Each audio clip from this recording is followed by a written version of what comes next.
Supreme court में वक्फ act को लेकर चल रही सुनवाई पर बीजेपी सांसद दिनेश शर्मा का बड़ा बयान सामने आया है। उन्होंने कहा कि सुप्रीम कोर्ट ने इस मामले की सुनवाई के लिए एक और तारीख तय की है और केंद्र सरकार से 7 दिनों के भीतर जवाब मांगा है। बाबा साहब भीमराव अंबेडकर द्वारा बनाए गए संविधान में न्यायपालिका की शक्ति को विस्तार से समझाया गया है और वक्फ एक्ट जैसे विधेयकों के संदर्भ में यह शक्ति विश्लेषण का विषय बनती है। उन्होंने दावा किया कि यह बिल पिछड़े मुसलमानों और महिलाओं के लिए एक क्रांतिकारी बदलाव लेकर आएगा, लेकिन विपक्ष इस अवसर को छीनने की कोशिश कर रहा है क्योंकि वे नहीं चाहते कि ये वर्ग शिक्षित और सशक्त बने। तिथि दी है और तिथि के साथ साथ 7 दिन के अंतराल में सरकार का जवाब मांगा है।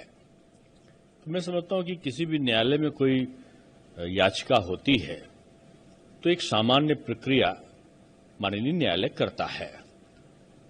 अब जहां तक वक्फ बोर्ड पर न्यायालय के निर्णयों का या इनका तमाम चीज संदर्भ आता है, बाबा साहब भीमराव अंबेडकर ने जो संविधान बनाया है उसमें जो विधायिका है, जो न्यायपालिका है, इनके अधिकारों का बड़ी अच्छी तरीके से वर्णन दिया हुआ है।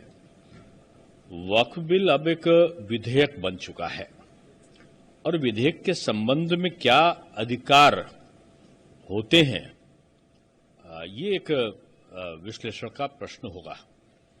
और मैं समझता हूं कि अभी तक हमारे जो माननीय न्यायालय रहे हैं उन्होंने बड़े विद्वतापूर्ण हर चीज का गहन अध्ययन किया है। अब वो किस बिंदु पर सुनवाई कर सकते हैं, किस नहीं कर सकते, ये तो जवाब देने के बाद आएगा। जब सरकार जवाब देगी तो सारे बिंदु उसमें आएंगे।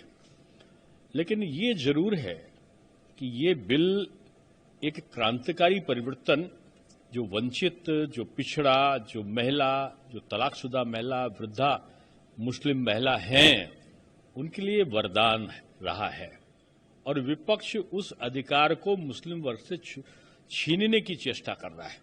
वो नहीं चाहता ये पढ़े लिखे हों, नहीं चाहता कि महिलाओं की दशा सुधरे, नहीं चाहता कि मुस्लिमों के जो वंचित और पिछड़े हैं वो भी आज उन्नतशील बने, प्रगतिशील बने। इसलिए इतनी बड़ी पैरोकारी, सारा विपक्ष लग गया।